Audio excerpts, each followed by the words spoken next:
Okay, Ready to go? I think so. Okay. Call this meeting to order at 6:33. Roll call, please. Mayor Ah, Here. Commissioner Tenza, Here. Commissioner Morris.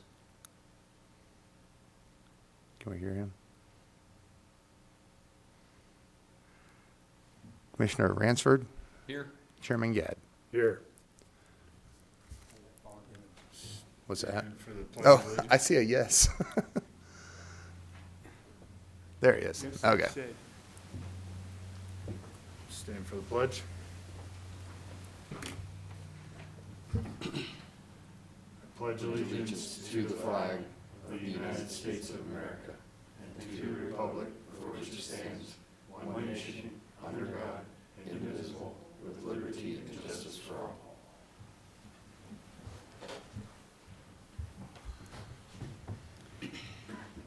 I'd open up to general public input, limited to 10 minutes, 3 minutes per speaker. Do we have anybody here that's wants to speak that's not on the agenda tonight?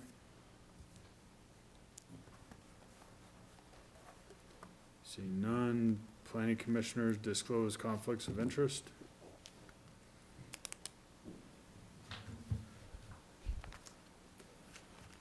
None. Entertain a motion to approve tonight's agenda. So moved. Second. Roll call, please. Mayor Ah, Yay.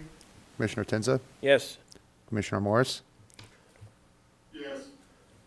Commissioner Ransford, Yes. Chairman Gadd. Yes. Approval of minutes.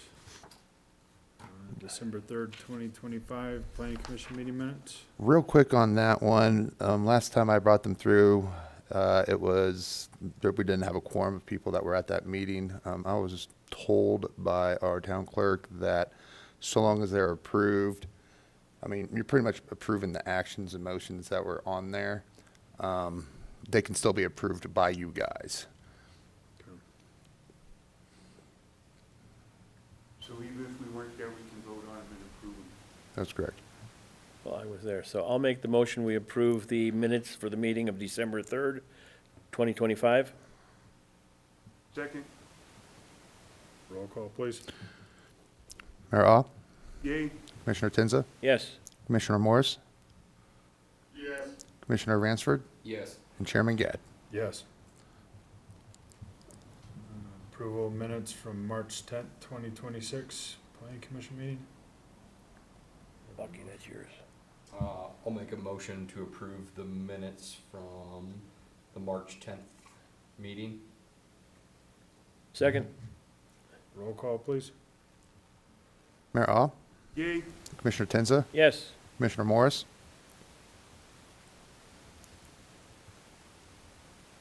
I see a yes. Commissioner Ransford, Yes. and Chairman Gadd. Yes. Item 2, public hearing agenda. Item 2A, adoption of updated 2025 La Plata County Multi-Jurisdictional Hazard Mitigation Plan.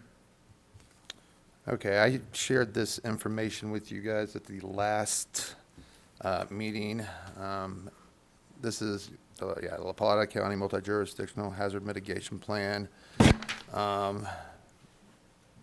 Got a resolution here recommending adoption of the town of Bayfield's participation, and that you've been asked to review it and recommend that adoption.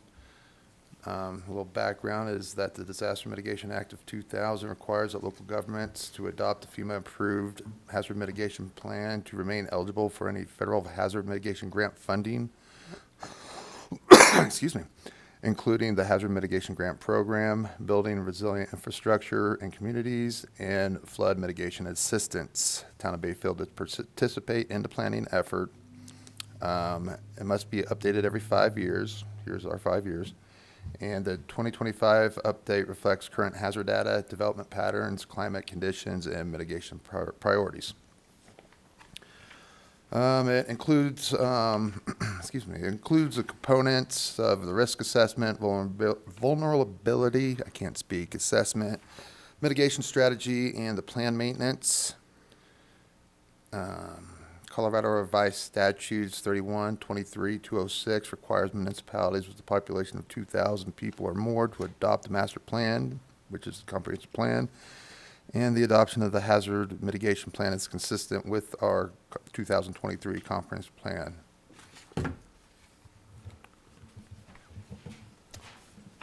In regards to public participation, public meetings and open houses were held, online surveys, coordination with local agencies and stakeholders, public notices via websites and social media, and input from Bayfield residents and stakeholders was incorporated in the plan.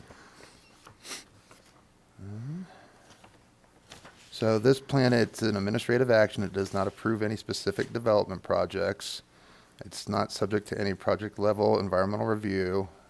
Any future mitigation projects will undergo appropriate environmental reviews as required. The adoption of the plan does not obligate the town to specific expenditures. It does enable eligibility for federal and state grant funding for hazard mitigation projects. So implementation of identified actions may require future budgeting and grant applications in the future. It was notified, or it was published in the Durango, this public hearing for this was published in the Durango Herald March 29th, and I haven't heard any comments since then. Staff does recommend adoption of resolution number 2026-01, recommending that the Board of Trustees, recommending that you recommend to the Board of Trustees to approve the Town of Bayfield's participation in the La Plata Multi-Jurisdictional Hazard Mitigation Plan 2025 update. And you got some possible motions there below. And take any questions you might have. Chairman, again, I have a question. So I have a question, and I don't have the page number, I'm sorry, but it is the Hazard Mitigation Plan 2025 or 6 update. 25. But it was dated, the draft is dated 12/20/25. Yes. And in there, it shows the town of Bayfield being represented by Katie Sickles, Nicole Killian. They're not here anymore. Nope. So why would we approve? My assumption is that they were the ones that added information to this, that they were, because large plans like this, they go on for a year or two to put together. And so that date that you said right there was probably when they finally got it all printed out and all done. So they contributed information to this plan. And yeah, they haven't been here for over a year. I understand that. I didn't contribute anything. I didn't hear about this until about 2 months ago. Is that something that, at least to the county, we could recommend some changes to their list of people representing the town of Bayfield? Well, they probably represented it during the during this plan update. They probably did during that time. I can understand So that. I would go ahead and probably keep those names in there, because myself currently, and I'm pretty sure Mr. Waters didn't provide any information, because this is probably ongoing, the drafting of the actual plan late last year. So my guess is that they did contribute information for this plan. They just don't happen to be here anymore. Okay. Are they listed as town contact? Oh, town contact. So, yeah, that's gonna definitely need to be updated. Yeah, we'll have and, to change that. If you did approve it, you can approve it with those conditions and the edits necessary. I'm sure the county would want the most current Yeah. contact information available for the town. Yeah, I'm not sure what, this was on the actual hazard mitigation plan that was listed as a supplement, I guess, Right, page 3-9, right. and it still had folks that aren't here anymore. Okay. See, this was put together by Yeah. consultants and stuff, so.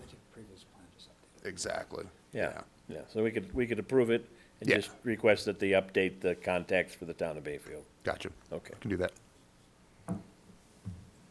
Good catch, Jim. Just trying to create chaos.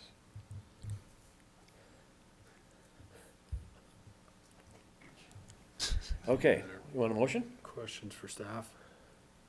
I had mine. I'd open up public hearing. Do we have any public comments on this issue? Oh, I don't have the. State your name and address, please. The microphone is not working, so. Okay, I'll try to talk loud. Paul Black, 311 County Road 501. I was kind of reviewing this document, and it's got a lot of things added to it, and it'd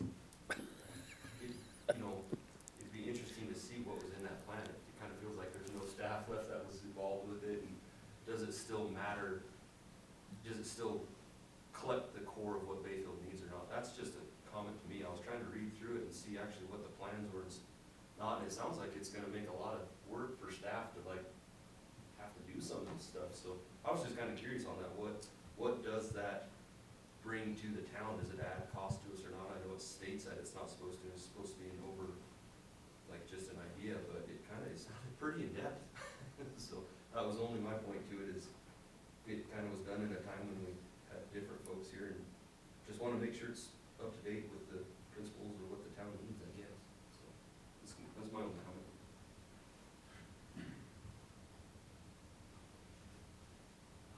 Anybody else?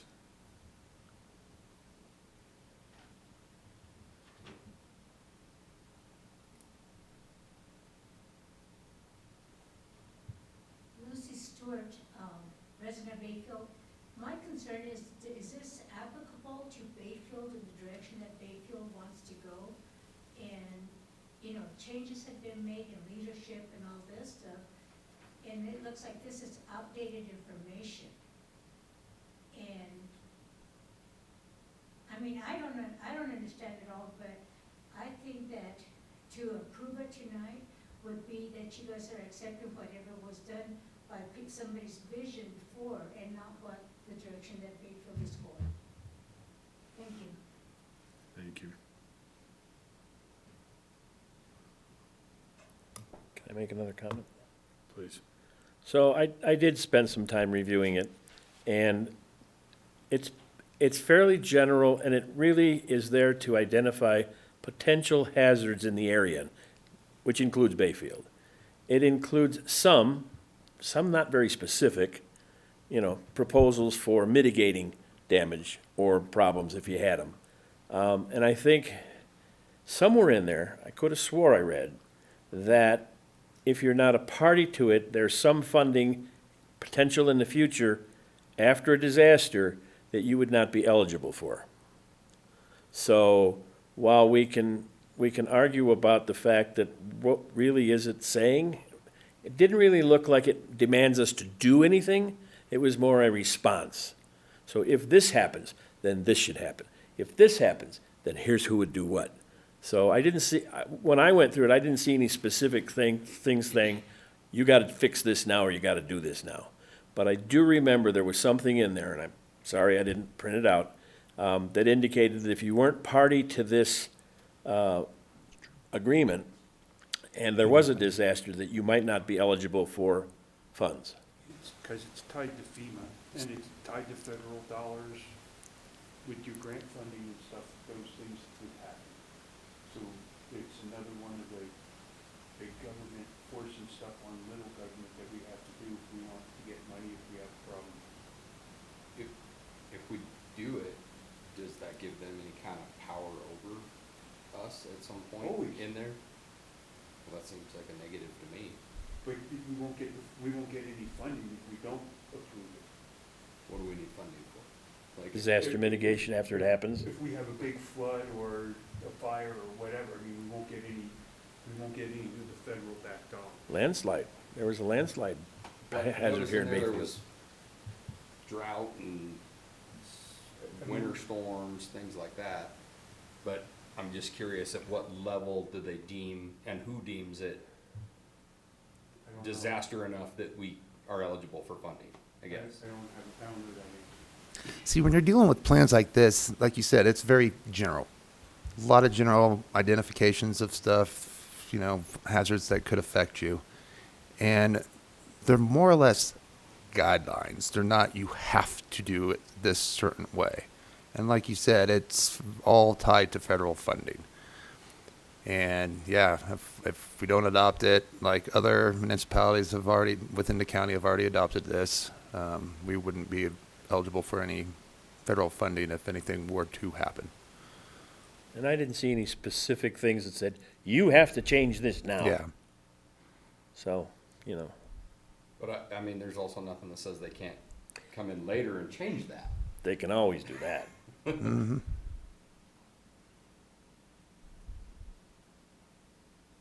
Okay, I'd ask staff, is there anything of concern with where we'd have to do something or something that would be a problematic with future town plans or goals or any? This isn't the first municipality that I've been at that have had to adopt plans like this, and to be honest with you, there's not a whole lot of impact at all on the municipalities. The previous plan the town had adopted, and it's basically on a 5-year schedule.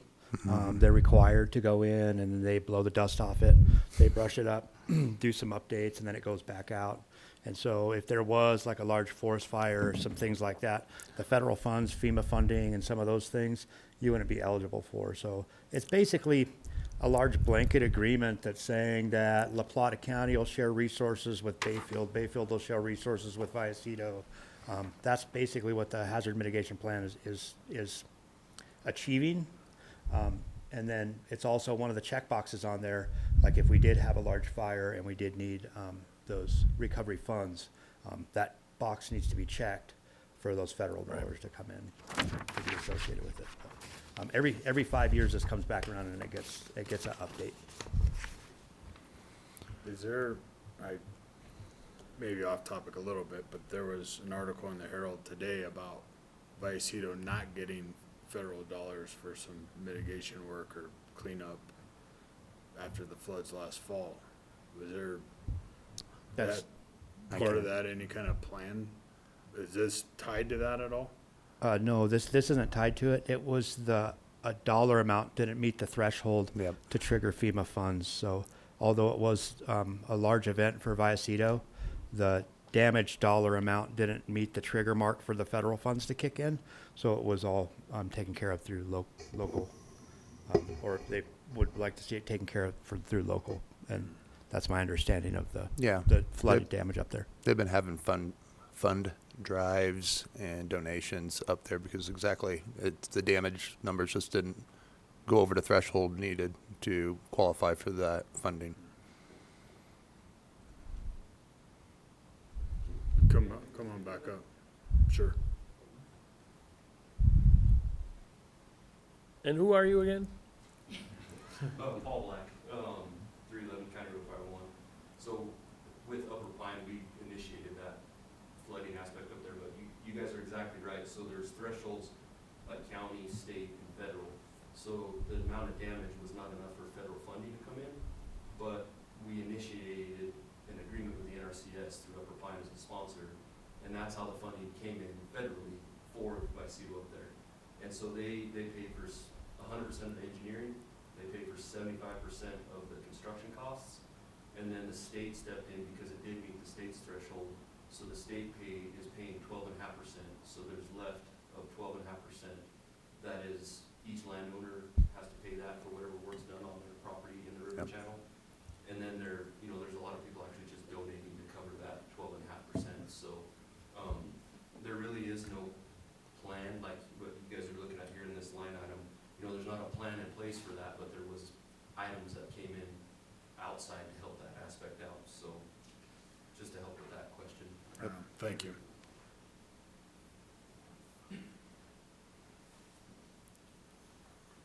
At this point, I'll close the public hearing. Is there any other comments, questions from commissioners on this?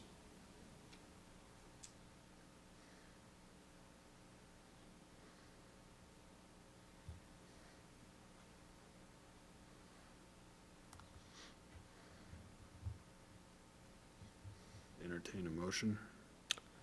I move we approve the adoption of resolution number 2026-01, recommending that the Board of Trustees approve the town of Bayfield's participation and the La Plata Multi-Jurisdictional Hazard Mitigation Plan 2025 update, and also request that we have the county update the list of town participants that are involved in future decisions, or some such thing. And change the contact people. Yeah, that's what I meant. That's what I have written down as Okay, see, revised contact information. he knows how to interpret my speech. You know, yeah. We have a motion, we have a second. I'll second. Roll call, please. Mayor Opp, Yay. Commissioner Tinza, Yes, Commissioner Morris.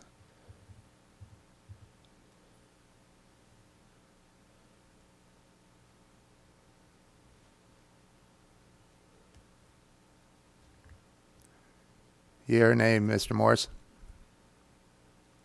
Can you hear me?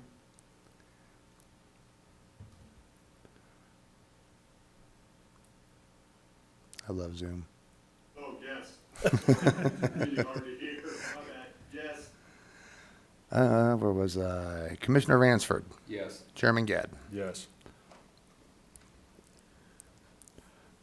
Item 2B, Town of Bayfield Land Use Code Amendment. Article 2, Section 2-3, Planning Commission. Derek? Yeah. Again, this is something else that I handed out the last planning commission so that you guys could have a review. This is really, it's not a real big amendment right now, but section 2-3 of the land use code is the planning commission. The biggest changes were right there in the membership.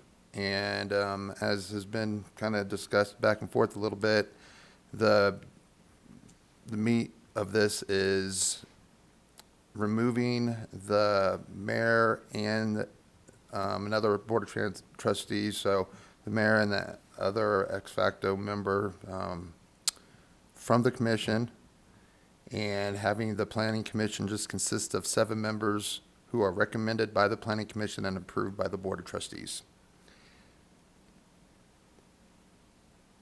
That's pretty much my presentation on this particular amendment. There's a few little wording changes there in letter B, just changing it, co-chairman, and just some editing things. But other than that, that's the big part of it was removing elected officials from the planning commission and just having an appointed board, and that all members have to be residents of the town of Bayfield within the city limits. And keeping up with the terms that are 4 years. So yeah, I can take any questions you have. so I had a recommendation Yes, you did. that didn't make the cut apparently, but I just want to voice it publicly, okay? Because I think we need to expand the pool that we can draw from. And my comment was, what about if we allowed one member who had a Bayfield business that was licensed in the town of Bayfield, may not have to have lived here as a resident, but they certainly would have some stake in what the town does. We might get some business owners that are interested, and they do have a stake in the game, so, and it would expand the pool by a few people at least.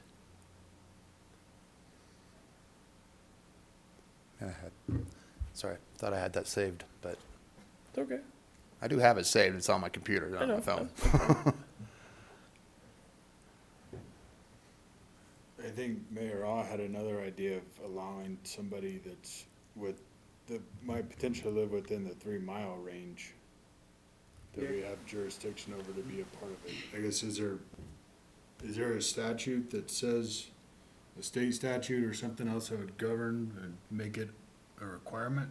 Not You live that, within- no. That's up to the planning commission. That's up to the municipality.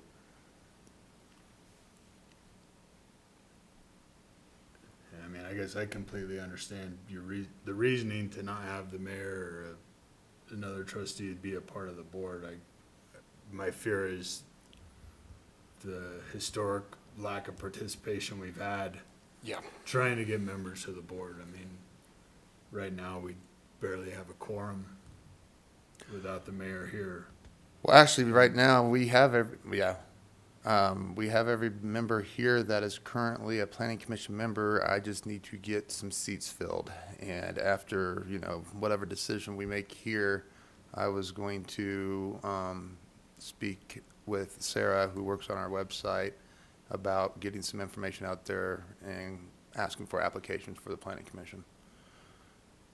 I would like to have a handful or more applications to get in front of you guys and in front of the board for appointments. I want a selection. Could the mayor be a fill-in? Like if we needed, for whatever reason? He lives in a town. No, I know. Yeah, no, you're right.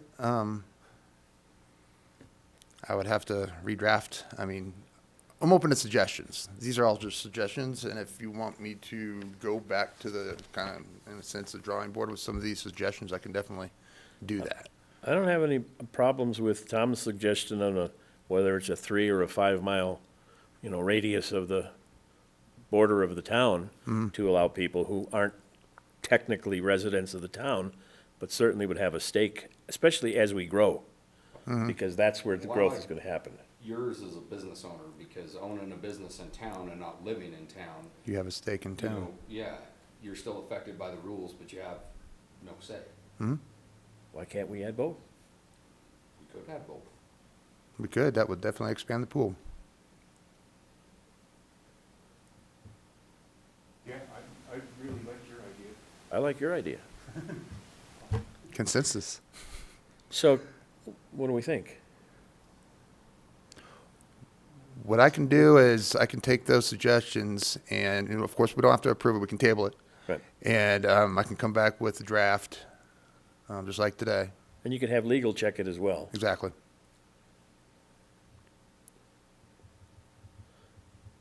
That means we don't have to get rid of Tom right now? What's that? That means we don't have to get rid of Tom right now? Tom gets a stay, We're gonna apparently. have to keep Tom until we filled some more Oh, seats okay, anyway. okay, all right. Yeah, yeah. I mean, no matter what happens tonight in regards to this, I need to ask at least two more. We Right. need at least two more members on here. So I'm still going to be getting the applications open for planning commission members. Did you have something? So, I was just going to mention, Ignacio does allow one seat for a business owner that does not live in town. They do. So they're doing that as well to try and expand their net. The only thing that they're doing is they want the majority to be in-town residents. Right. But to fill out those other seats, because they've been having the same problem that Bayfield is. Yep. They've recently updated that to allow for business owners, because you quite possibly could fill some of those seats with. Yeah, and I may have mentioned that in a response to you because I did read Ignacio's and they did, have a business owner, They just changed them. yeah. Because I did look at other towns of similar sizes and makeup, so. I mean, at a possible risk of having too many people that are non-residents on the planning commission. Limit the number of them. We need to put a limit on this, whether it's one of these ideas or both of them, that, I don't. maximum of one for those exceptions. Yeah. I'd agree with that, if it's one Yeah. business. It is within per a 3 per mile, too. person that lives Yeah. in the 3 mile zone. Yeah. I think that makes a lot of sense. Look, I don't wanna see 5 people up here that don't even live in town. Right. Right. No. I really do like the 3 mile one especially, because, I mean, you could have a business owner that doesn't even live in the county, for instance. And Yeah, chances are they wouldn't. I know, chances are they won't, exactly, I understand that. But that 3 mile does, it puts a pretty wide net out there. That would include like, Gym Village, out to our west, Kind of the idea behind it was whatever was in our planning district that we have control over the county, Yes, then those people should have Yes. a say in what goes on in town. I agree. And I don't know what is that 2 miles or 3 miles? Just 3, Is it yeah, 3? 3, because we have a 3 mile plan, yeah. So are we saying it's one business owner and 1 3-mile, one within the 3 mile? yeah, That sounds good, and we have to have five, at least five members within the town limits. right. I can do that. So can I make a motion to table, oh, I think, I'm sorry, this is a public hearing. Yeah, so it is. sorry. I'd open it up if anybody in the audience or on Zoom wants to speak to this.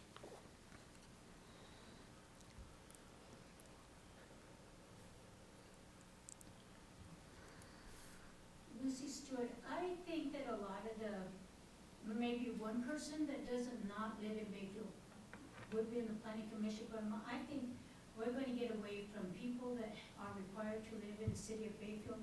It doesn't impact them. They live here and they don't have to put up with anything that's going on in Bayfield. So I think if you're gonna open up, maybe one person that does not live in Bayfield, but other than that, I think they should be Bayfield residents, because that's who you guys are representing. You're not representing people that are not paying any taxes for Bayfield or the county. They pay the county, and I think that's what you need to look at. One person might be okay out of town, but I think that everybody else sitting on that board needs to be from the town. Thank you. Well, technically, a business owner would create potential tax revenues, Yeah, but a resident that lives in 3 miles only generates the small portion we get of the real estate taxes, assuming they own the property. They could be renters. But in that 3 mile radius, they still fall underneath our codes, don't they? So. No. no. Not the building No. code, but So once it comes to building codes, zoning codes and all that, the ones that are outside of our town limits, yet still within that 3 mile, they're all county. So they fall in the county. The only thing that falls under our codes, building codes, land use, et cetera, are within our town limits. Okay. but future potential projects might affect them. Yeah, that's why they have that 3 mile ring, that's your extent, your growth extent for now. Yeah, I wanna say a while back, we had a grow facility that was proposed within the 3 mile range. or Right. Something like that. Yeah. That was shot to the town for review. Right. So that's where our jurisdiction kind of falls. Certain things. Because if you talk about utilities that the town serves, we serve Jim Village, for instance, Homestead Trails out there as well. And once it comes to your revised statutes, you cannot annex outside of that 3 mile area. Right. My name's Derek McCoy, and I'm not a Bayfield resident, but I own property in Bayfield. I just wanted to speak in support of your idea on a business owner and maybe one other that's within that 3 mile radius. That makes a big difference. Chris Hawkins, 759 Current. Another thing that you could do along those same lines is you could request that both of them be within both the 3 mile radius and business owner. So basically that opens up to 2 people who are vested in town and you know that they're actually local. Maybe not in the city or whatever, in the town local, but well enough and they are contributing through the business. And then you could do, both of them meet that same criteria.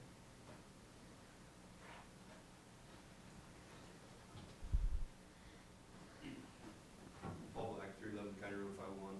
I do agree, like a business owner would be awesome if they're not in the city limits, but I do have a question.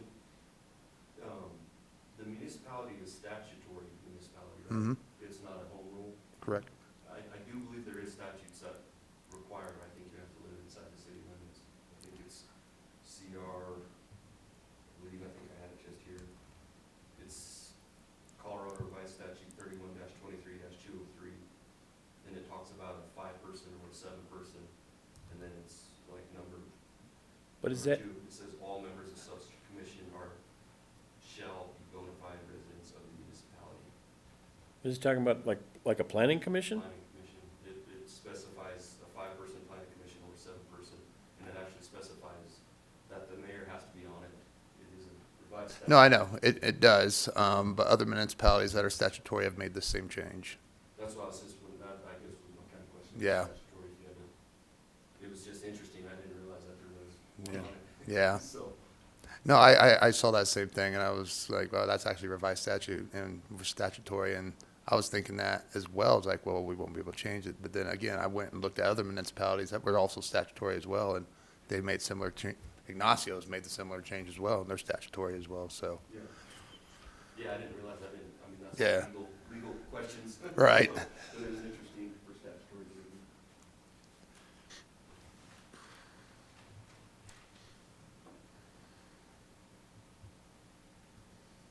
Anything else? Close the public hearing. Any other comments, questions? Commissioners? I really like the business idea. That part totally makes sense to me, because if you live in the town of Bayfield and you own property, whether you live there or not, or rules affect you. On the fence about the 3-mile one, just because if you don't live here, what's your end game, you know? Okay.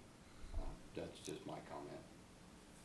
It would be interesting to do a little analysis on how many people actually live in that 3-mile buffer around the town, because there's a lot of farmland. Yeah. Yes. Well, what I can do is throw together a few options, a few amendment options, and kind of, we'll go from there and see which one we either like or which one just needs to be, revised a little bit to make it work.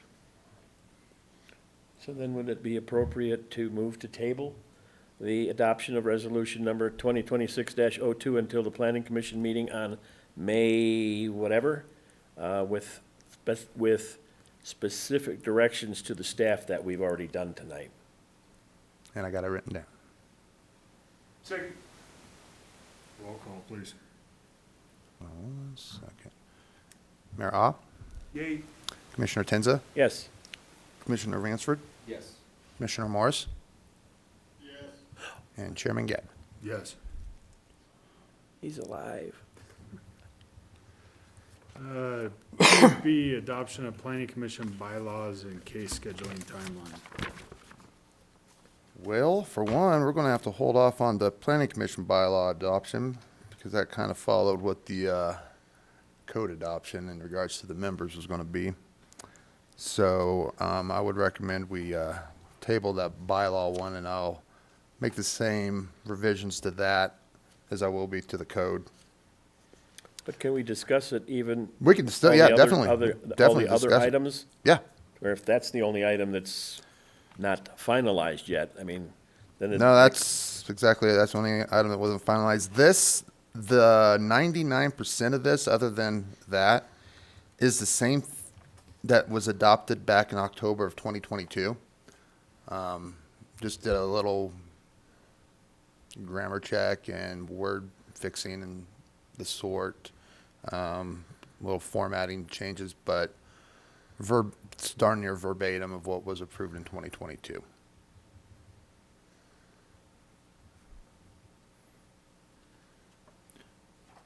It's just technically, it's also got to be approved by the Board of Trustees as well to be adopted, and I couldn't see anything that said the one in 2022 was adopted by the Board of Trustees. I'm looking through it. I don't see anything where, I know there's a thing in there about terms of office, vacancies, eligibility, elected officers. There's nothing in there about when an election should be for the officers. I saw October. It's October, yeah. Oh, no, I didn't find it.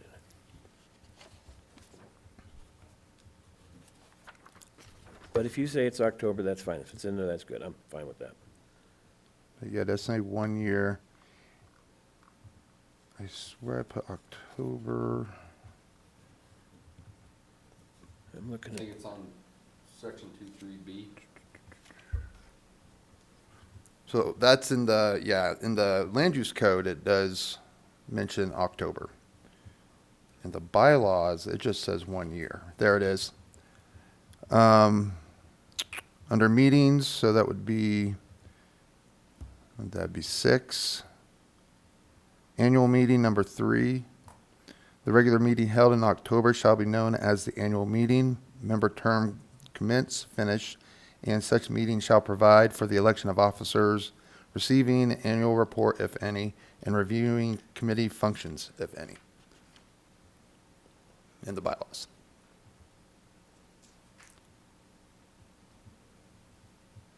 Okay, I don't, that's fine.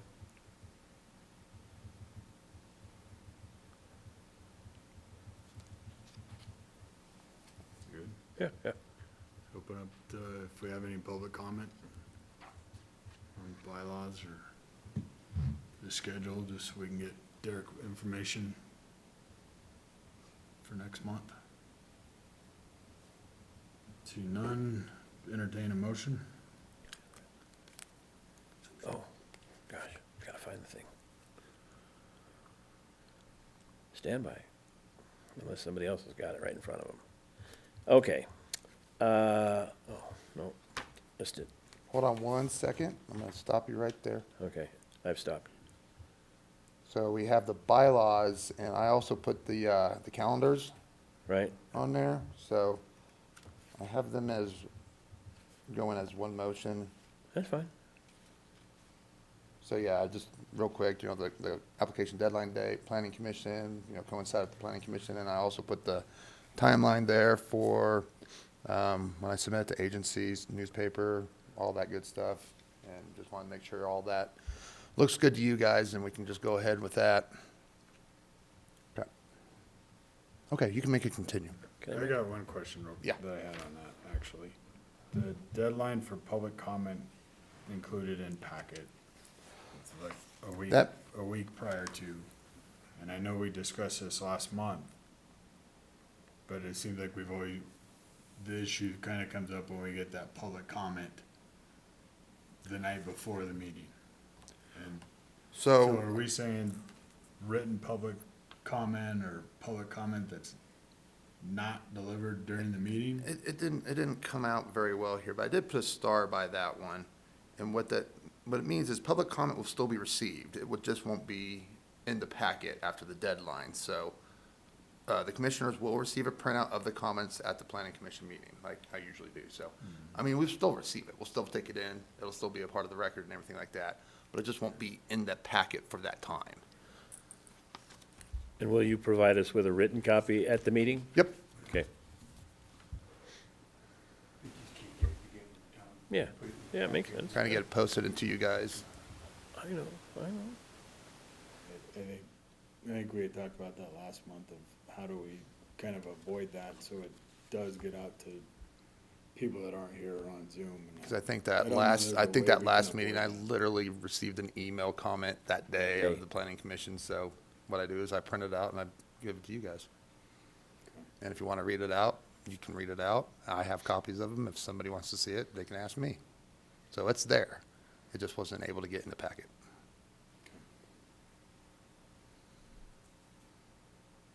Any other comments, sir? My turn. Got it. I move we table the adoption of resolution number 2026-03 and 2026-04 until the planning commission meeting in May with specific directions to staff that are already in the, with the specific directions that we've already given staff today. I'll second. Roll call, please. Mayor Opp, Hey, Commissioner Tenza, Yes, Commissioner Ransford, Yes. Commissioner Morris, yes. Chairman Gadd. Yes. 2D, Clover Meadows Phase 8 preliminary plan for 5.6 acres located at 750 Orchard Drive, east of the intersection of Orchard Drive and Clover Drive, 2026-03. Okay, this is the Clover Meadows preliminary plan PUD. You guys are very familiar with this particular project. They're requesting a preliminary plan approval on the property. It's located at, generally at 750 Orchard Drive. So, go back here. This project has been through one review iteration back in 2023. It was found to be non-compliant, and it was resubmitted in October in 2024. There was some more concerns regarding compliance, and then it was resubmitted again in October 2025. Additional concerns were brought up regarding parking and traffic when the project was heard by the Planning Commission in meeting at 2025. Vote of no action was approved by the Planning Commission during that 2025 December meeting. Then the sketch plan, Phase 8 sketch plan, was heard at the January 13th, 2026 Planning Commission meeting. The applicant had made many revisions to address the concerns of the Planning Commission and did recommend approval of the sketch plan by a vote of 7-0. The case was then heard by the Board of Trustees at their January 20th, 2026 meeting, and they approved it by a vote of 5-1. Notice of public hearing was published in the Durango Herald. Town has received certified mail receipts from the applicants for notification of property owners within 200 feet. And at the time the staff report was completed, there have been no formal public comments. So the new project submittal proposes the construction of 10 buildings consisting of 59 townhomes. The project could be built in 6 phases. The townhomes will consist of 2 to 3 bedroom units with private patio spaces, pedestrian entrances with access through a network of public and private streets, alleyways, and sidewalks, and 2-car garages with shared private drives connecting to the public right-of-way dedication on Orchard and Sunflower. The private drives will be owned and maintained by the HOA. The 2 public right-of-ways of Orchard and Sunflower will be connected with a 60-foot right-of-way dedication. And the development will include parking, 143 off-street, the garage and parking areas, and 56 designated on-street parking spaces. Let's take a look-see here. So they have provided a traffic report, some road plans profiles, drainage report, geotechnical report, a utility infrastructure analysis, which was pretty much asking Jeremy and myself if there's enough capacity. Utility plans, preliminary landscape plan, lighting plan, and at this time, there's no known environmental or cultural resource impacts at that area.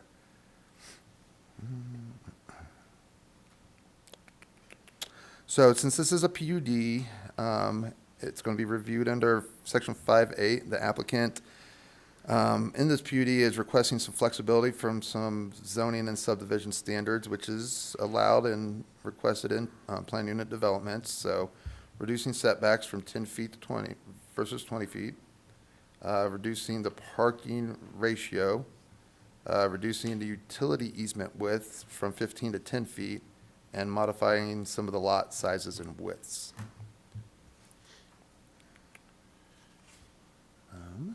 It does accomplish the comprehensive plan goals of encouraging infill development, diversifying housing types, and providing some park and recreation for residences. I'm going to get back to the referral agency comments here in just a second. So this is the second step of the process. The first step was the sketch plan. That sketch plan process was pretty tight, I guess you could say. There was a lot of stuff that was done during the sketch plan process that could have waited until the preliminary plan, but they got that part done. So this is the continuance of the sketch plan. It's the preliminary plan. So what we're doing is we're checking the proposed PUD subdivision against technical requirements, design standards, and improvement requirements of the town to be sure that the standards that are imposed can be met. And the Planning Commission and the trustees will review the proposal for site planning characteristics and compatibility with the adjoining land uses. The detailed review at this specific stage helps determine if the plan complies with the zoning requirements, circulation patterns, desired open space, and other applicable plan standards and regulations. Next step after this, of course, is the final plan, which, if everything is done through what was discussed during the sketch plan, and particularly the preliminary plan, final plan, all can be administratively approved. So based on the information that we have available at the time of the staff report, staff does recommend that the Clover Meadows Phase 8 preliminary plan be approved, subject to the conditions I have on page 6 of the staff report. Won't read through all those. Also, based on the findings that you can find on page 7 of the staff report, and staff has prepared some actions there at the bottom of page 7, possible motions. I want to go back real quick to the referral agency comments. This was originally sent out during the sketch plan for referral agency comments. The applicant had responded to those comments and abided by what was requested. I received some this preliminary plan information last week, and so I didn't have any time to send it out to the referral agency comments at the time. So a suggestion would be to go about with what was already commented on, because a lot of those comments had been addressed and are reflected in this preliminary plan. Or go ahead and approve it, have it go to the Board of Trustees with the caveat that I send it to the referral agencies for their review, and I'll bring back any comments that they have to the Board of Trustees. I'll also provide those comments to the applicants so they can address those before the Board of Trustees as well. So that was just an addition. Kind of wanted to get this going, and that was just something that we didn't have time for at this time, but that can be addressed. So if you have any other questions for myself, the applicant is here to answer questions and present some information. So, I'm good. Come on up. Good evening, guys. I'm Derek McCoy. I'm one of the agents for the applicant. I want to say thanks to Mr. Slocum and staff for working hard on this application. And I wanted to also remind you that the sketch plan was heard and approved in January by both the trustees as well as you guys on the planning commission, and voted for approval. Now we move on to the preliminary plan that you just talked about. And its submittal is the result of considerable amount of work by project engineers, town engineers, and staff. It meets the technical design and improvements as required by the town code and town standards. The town's engineers have reviewed the submittal, and the applicants have submitted updated site plan, landscape plan, drainage report, traffic study, and we also have copies of the agency review responses. So there's been communication between the agencies and the engineers. The developer's engineer is here tonight. He can answer any questions you might have about technical issues. And we want to ask that you please know that the applicants are agreeable to the conditions and findings in the staff report, and ask that you approve the preliminary plan as presented and recommended by staff. And of course, we're here to answer any questions you might have.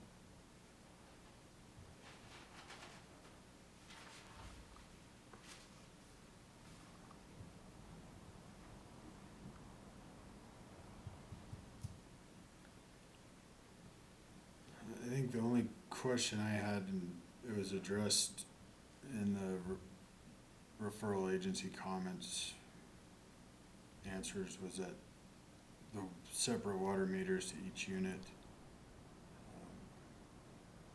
It looks like on the utility plan, they're not showing a line to each unit. It's kind of split between every other one. The utilities are, yeah, due to spacing requirements, the utilities are paired off. So we have the mains going down the drives, and then I'm pairing, like right at where the units connect. I have 2 water together, 2 sewer together, 2 water together. So each of those units has one of each. Okay. I'm just pairing them off. So there's 2, and some of those 2 meters were on some of those locations. Right, there should be, the intent is to have 1 meter per unit, and then you have 2 sewer, 2 water, 2 sewer. So as you look at it alternating, each unit has 1 of each. So the meters are side by side, but they don't have, one side, one meeting the other, if I'm understanding what you're asking. I think I'm following you. Okay. Or, so is the driveway width between the buildings, is it, what's that width of that drive between the, 26 since the last. so really that entire space between the buildings, the driveway is utility easement for the town?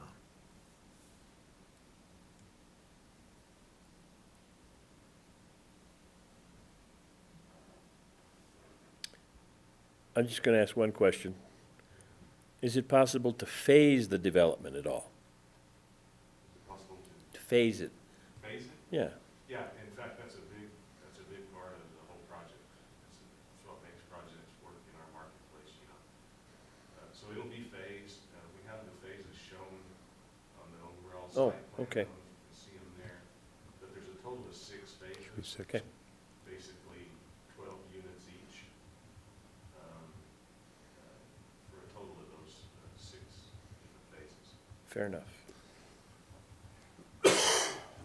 At what phase does that park open area get built? Probably between 5 and 6. The current plan is to move from west to east,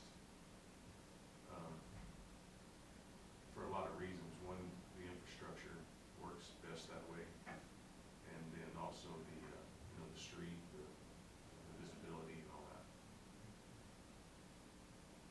I see it, okay. As well as the cost to do the retaining wall that's gonna be necessary along the western portion or eastern portion of this site. That it's gonna be a heavy lift construction wise, so that was the reason for going that way as well. That's Kelton McCoy, by the way. Dalton McCoy, 55 County Road 21, 521.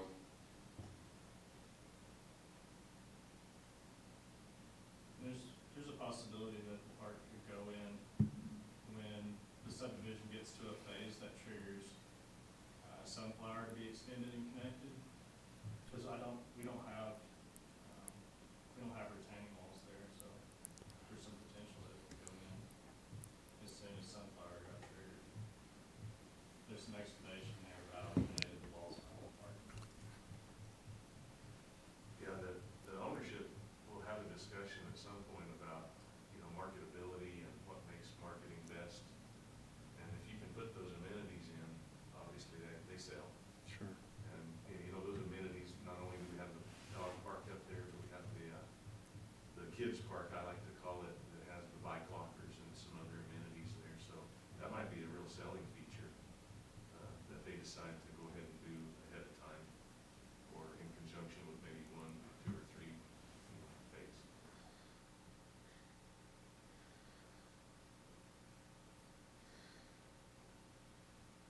I guess, so kind of along the same phasing discussions, I get, so Sunflower would be extended with the later phase. The utilities, the water line, the loop that kind of gets created with that, is that all part of that Sunflower extension then, or that, My I understanding guess is that from, it's gonna be looped as part of phase 1. okay, The utilities will go in prior to the start of phase 1. okay. I mean, that was gonna be my question for Jeremy, is getting that water line loop fully connected. I think the sewer relocation for phase 4 can wait. But I think the water will need to go in initially to get some hydrants in place. Yeah, I guess the same thing, kind of emergency access too, if we're just one way into that with early phases of construction. Yeah, fire would want a secondary entrance. It has to support heavy vehicle traffic, but it doesn't have to be paved. And for your question, Chairman Gadd, that water main line currently is in place and it's looped through to Orchard right now. Through the- I do have a question. At what point will we be triggered for the secondary access? At what phase would we be triggered for secondary access? As soon as vertical construction's up, they have to have secondary access for fire. So those streets would probably have to connect. They've done that with the other subdivisions we put into. And another question, I was looking at Google Earth, it's the county yard to the north between the Badger Daylighting Building east of there. Do they have a access easement from the south side there? Or is that gonna come into play where you have to put in another driveway access for them? No, I don't think they have access onto this property. They come in off of Bayfield Parkway, I think. Yeah. Yeah, I was just thinking that the What's that? secondary access for Be nice for the them. project. Yeah, if there's Yeah, any kind of Yeah. easement they have off that. that's Up not there, working south on this end. project so far. Does this one get irrigation water? Does it have access to irrigation water? The owners do have some irrigation water, and their plan is to go forward like they did in phase 7 and have an irrigation system in there. Like so many of those Clover Meadows phases have irrigation. Yeah. So that's their plan, yes. Okay.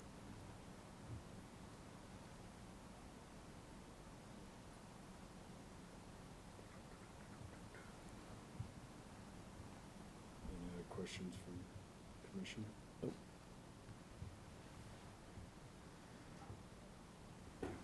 Thank you, Derek. Thank you. Open up public hearing. If anybody'd like to speak to this?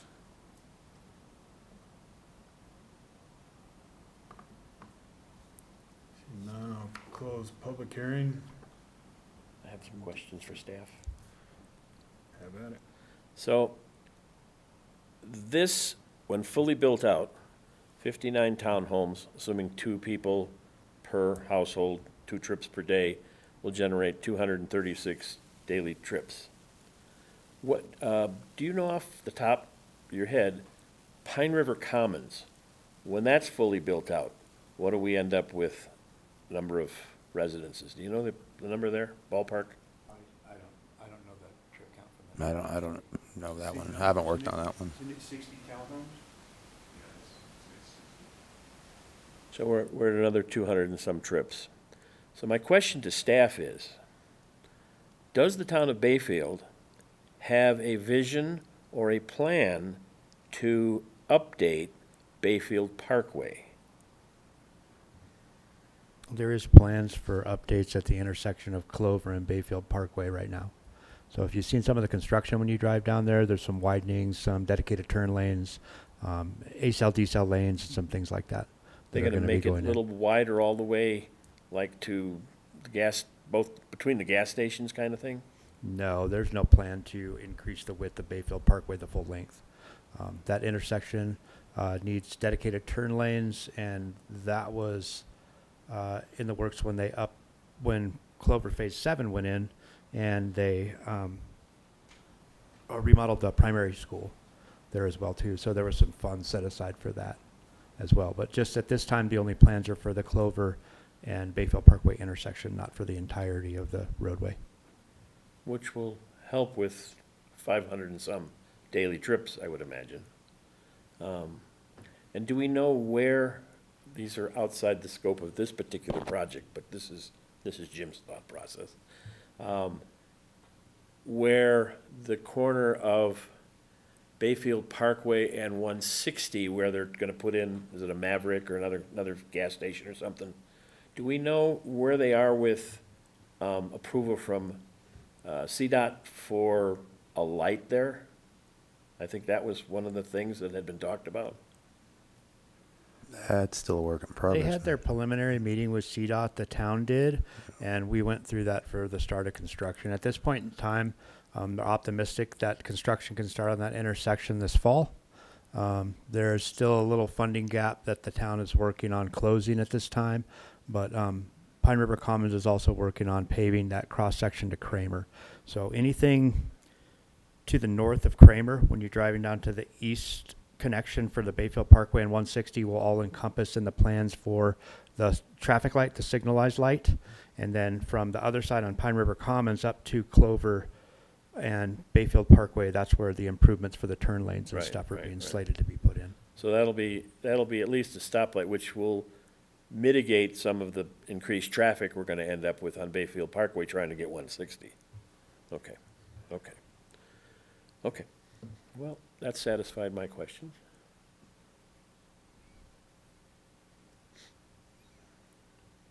I will just say, I hope that your phasing and all of those phasings phase. I'm sure the developers hope so too. I have a question. So all that's going on by Pioneer Commons during that lane, whatever they put in, is that just a turn lane coming up from the Shell station to Pioneer Commons? It's all dug out next to the highway, and all those orange barrels, and I'm just wondering, what, is that a turn lane or what is that?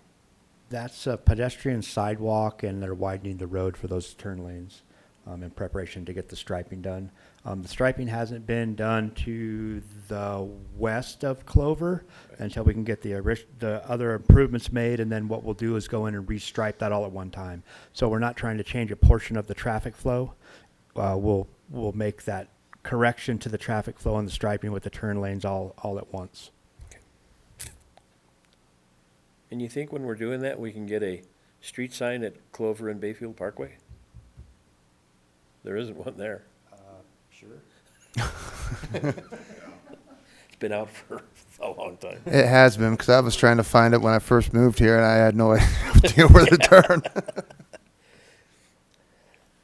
Okay, all my questions have been answered. Any other comments, questions from commission? Would entertain a motion? Bucky, come on. Okay. Let's see if I can find it.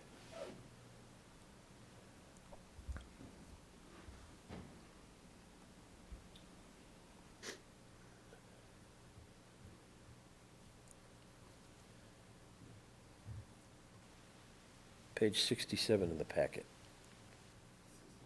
Yeah.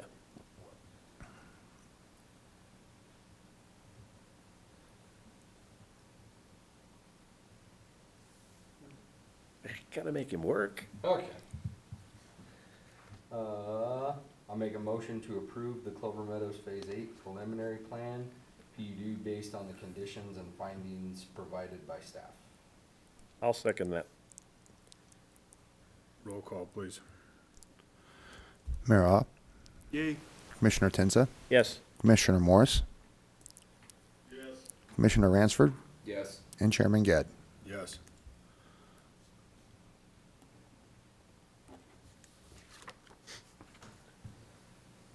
And item 3A, review discussion and adjourn. Anything else to discuss? I have nothing at this time. Motion to adjourn. So moved? Thanks, everyone.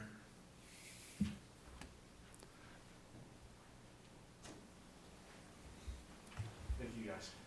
Don't go away. Recording